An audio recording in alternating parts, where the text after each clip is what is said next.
1949 supone el regreso, tras las penurias que Eusebio Sempere había pasado en París, supone su regreso a Valencia. Vuelve con una primera carpeta de gouaches, de esos pequeños dibujos aguados que él ya había realizado, con una pequeña carpeta de 20 gouaches. Este no pertenece a esa carpeta, pero me venía bien representarlo para hacer un ejemplo. Y bueno, expone en Valencia, en la Sala Mateu, donde esa abstracción que él ya empezaba a traer concretamente a Valencia, pues no tuvo el éxito que él hubiese deseado. Fue un primer fracaso, sobre todo a nivel personal. Amigos suyos con los que ya se rodeaba allí le dijeron que las obras eran muy interesantes, pero la exposición en sí no tuvo ninguna acogida. Y esa carpeta hoy en día no existe porque destruyó las 20 obras que se expusieron. Después damos un salto. Él en el año 49 vuelve otra vez a París y ya se quedará durante 10 años, hasta 1960. Estando en París volverá continuamente a Onil, a Valencia, y en este caso, en una de las visitas, en uno de los descansos parisinos en los que hace y viene a descansar a Onil, pues se le encarga esto. Él lo hace con toda la ilusión del mundo, que son los frescos del baptisterio, de la capilla de la iglesia Santiago Apóstol que tenemos aquí. Y hay muchas teorías sobre si a él le gustaron. Se dice que luego está documentado, que luego intentó cambiarlas, que no le acabaron de convencer. En una de ellas aquí el propio Sempere se autorretrata como San Mateo. Y es verdad que a él no le gustó el resultado final de esto, pero sí es cierto también que cuando él realiza estos frescos en el baptisterio, ya tiene otras ideas. Son esas ideas modernas que hemos ido viendo ya con la estilización de la figura, y eso se puede ver también en estas figuras que tenemos aquí representadas, ¿no? Y bueno, pues hay un interés, como decía, más moderno, más contemporáneo, acorde a lo que él ya había estado haciendo en la Escuela de Bellas Artes en su etapa final y sobre todo en París.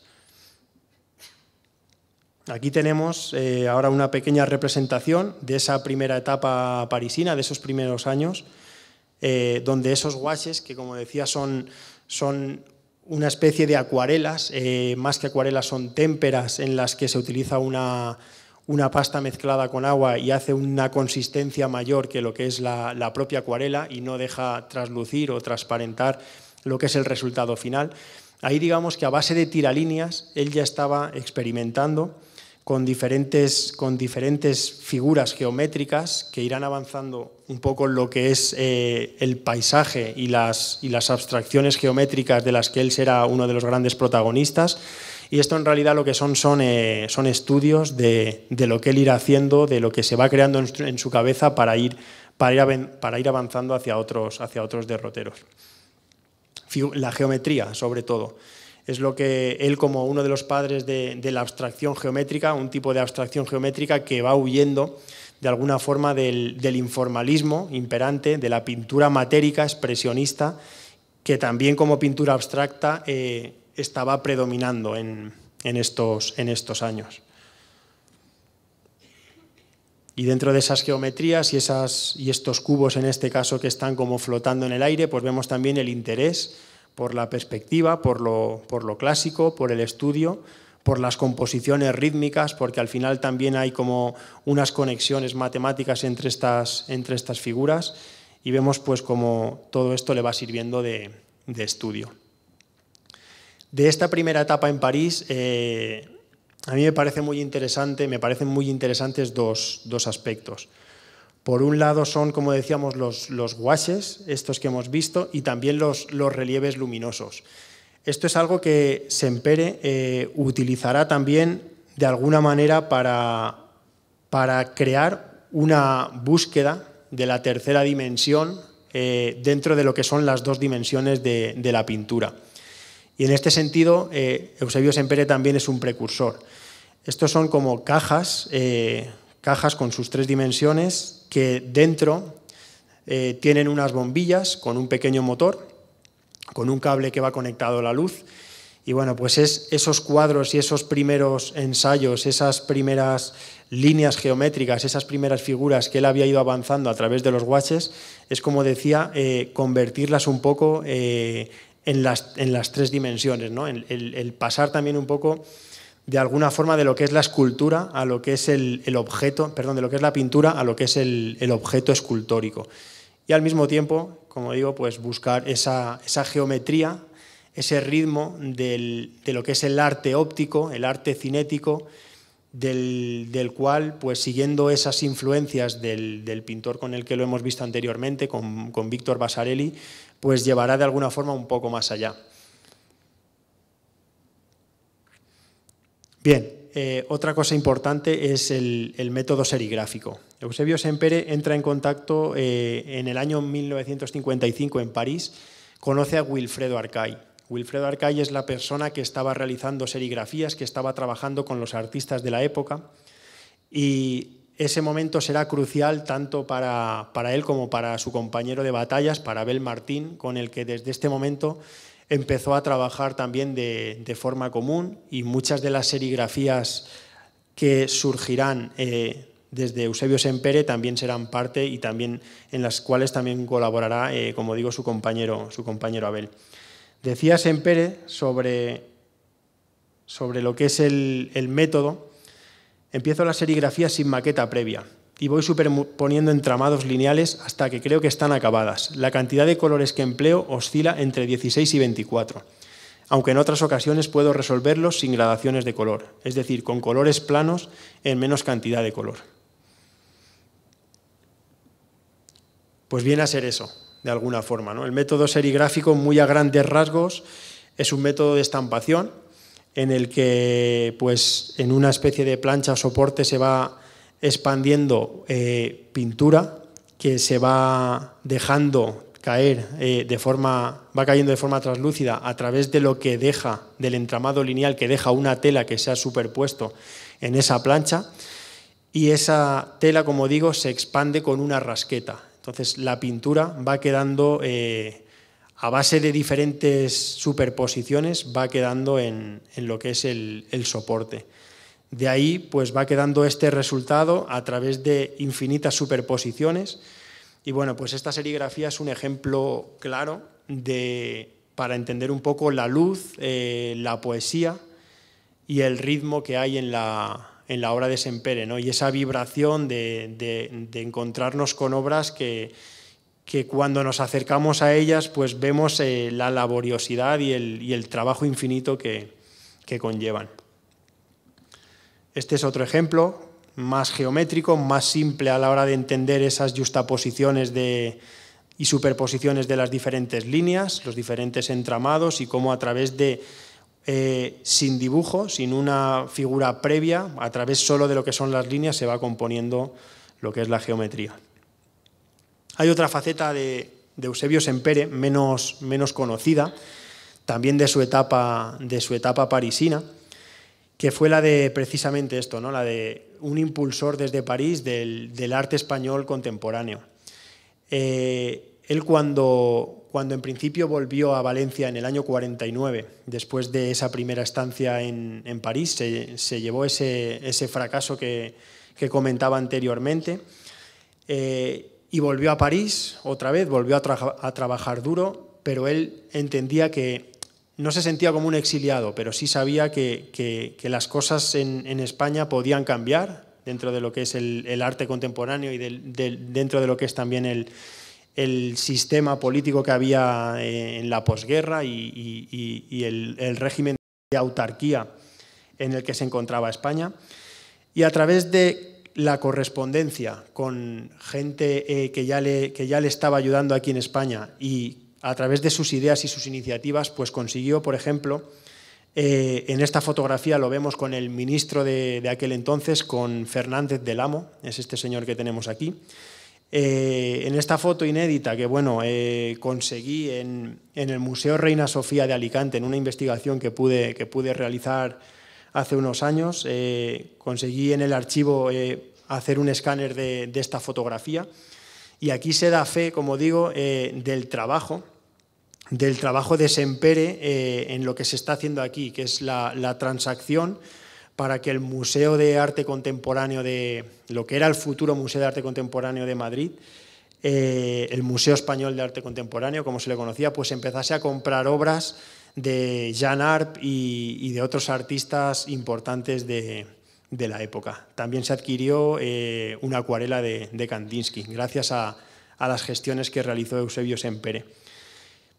Una de las cosas importantes, también lo iremos viendo cuando nos acerquemos a su etapa final, es el Sempere, como digo, no solo el artista, no solo también como gran hombre, como amigo de sus amigos, sino, como decía, como divulgador también y como interesado primero antes que nadie en España, y sobre todo pues en las contribuciones que hizo también en Onil y más adelante en Alicante y en Valencia, de fomentar el arte contemporáneo. Precisamente por eso, estando también en París, se alía con varios artistas de Valencia. Uno de ellos muy conocido es Amadeo Gavino, el crítico de arte Vicente Aguilera Cerny, y crean el grupo Parpalló. El grupo Parpalló fue un grupo precisamente que hablaba de la abstracción geométrica dentro de los postulados de la figura geométrica, y después ya más de la abstracción lírica a la que Sempere se irá encaminando. Y fue un grupo que combatió, como decíamos, por un lado la pintura académica y por otro también el predominio de lo que era el informalismo, que era esa pintura también más matérica y más expresionista, ¿no? Digamos que ellos, los componentes del grupo Parpalló, abogaban por una pintura más razonada y más geométrica, en la que no había tanta libertad a la hora de utilizar el pincel. Bien, vuelve a España y a partir de este momento todavía no hay un reconocimiento en España, pero sí se le empieza a incluir en los eventos internacionales más importantes. Abel y Eusebio Sempere se instalan en Madrid a partir del año 1960. Ya la obra de Sempere se está seleccionando en las bienales de arte contemporáneo más importantes que hay en esos momentos y en la actualidad. La Bienal de Venecia, junto con otro evento que hay en la ciudad alemana de Kassel, la Documenta de Kassel, es un evento sobre arte contemporáneo que se hace cada 5 años. Pues como digo, la Bienal y la Documenta son los dos acontecimientos más importantes que ha habido en el mundo del arte. Pues bien, como digo, en la 30ª edición de la Bienal ya se incluyó a Sempere, así como también en la Bienal de Sao Paulo.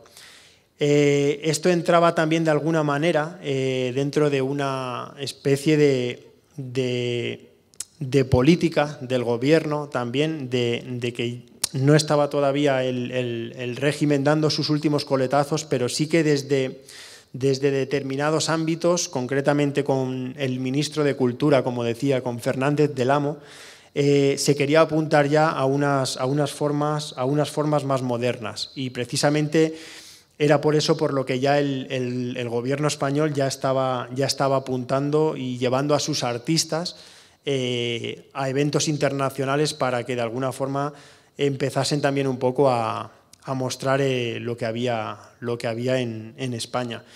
Digamos que al final el aprovechamiento fue mutuo, ¿no? Porque el gobierno de alguna forma empezó a transmitir una imagen de modernidad y al mismo tiempo los artistas, no es el caso de Eusebio Sempere en lo que es la simbología de su obra, pero sí de otros artistas como pueden ser Tapies o la gente del grupo El Paso, como Antonio Saura, por ejemplo, que eran artistas que estaban de alguna forma denunciando un horror o una especie de censura y de no libertad de expresión en el arte que ellos pues también transmitían de forma internacional a través de esas exposiciones que se hacían, ¿no?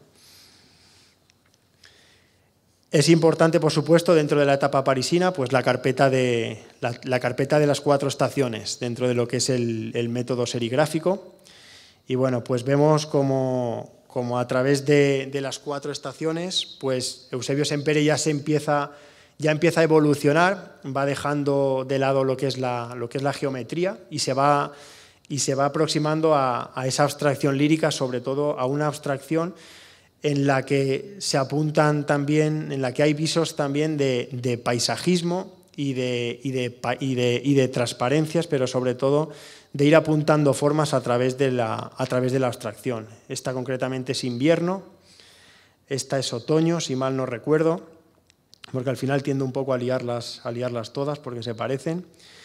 Esta es primavera y esta es verano, ¿vale? Con el sol, con los campos de trigo, de alguna forma sí que podemos ver los diferentes tonos de cada una de las estaciones del año.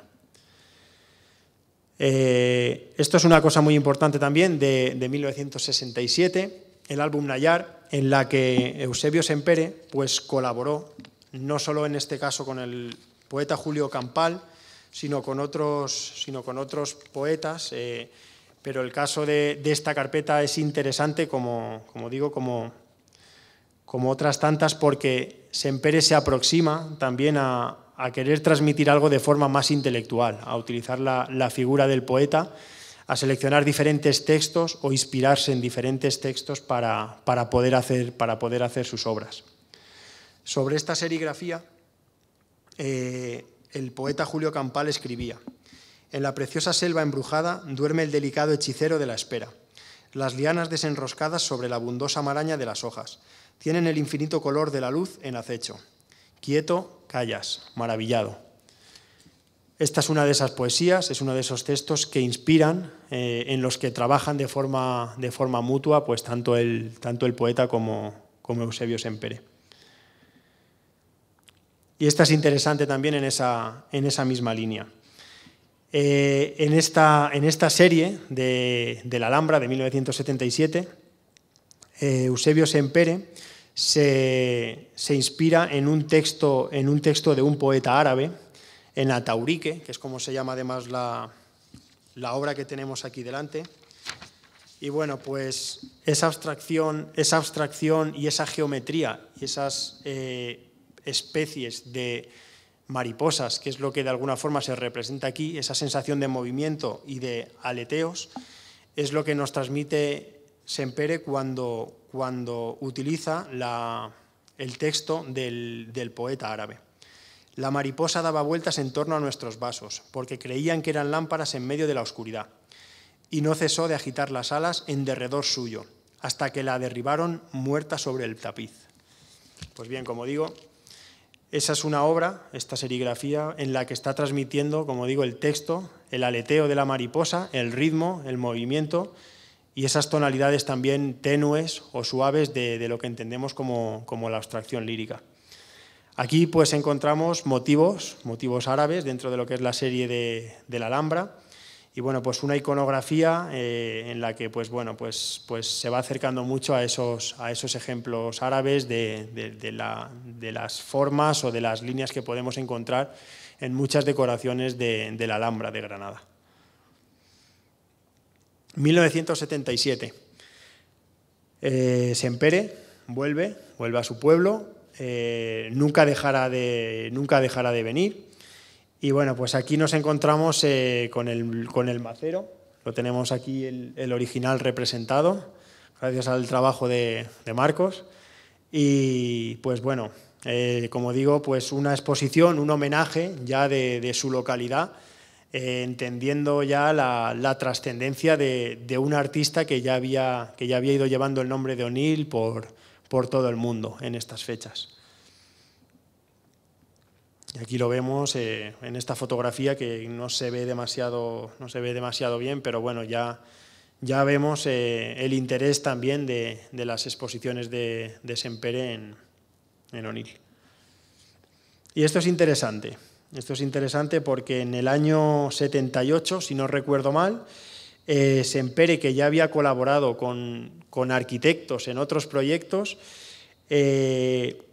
es consciente, bajo su modo de ver, de que faltaba algo dentro de los postulados modernos, dentro de los postulados contemporáneos en esta localidad, ¿no? en su pueblo, en Onil, y crea algo que es bastante desconocido, que es un proyecto junto con un arquitecto de una iglesia para que fuese construida y desarrollada en Onil. Una iglesia muy curiosa, con una especie de ábside central, como tenemos aquí representado. También, de alguna forma, bajo los postulados de su forma de ver el arte, con la línea geométrica, con los tiralíneas, como podemos encontrar aquí también, y con una especie de altar central en el que, bueno, pues los feligreses iban a ver la figura del altar, o sea, lo que es el altar lo iban a ver desde todos los ángulos. No se llegó a materializar, la cosa fue bastante en serio, están todos los planos desarrollados, pero no, bajo los que vemos esto desde un prisma moderno, pues por desgracia no se pudo acabar desarrollando.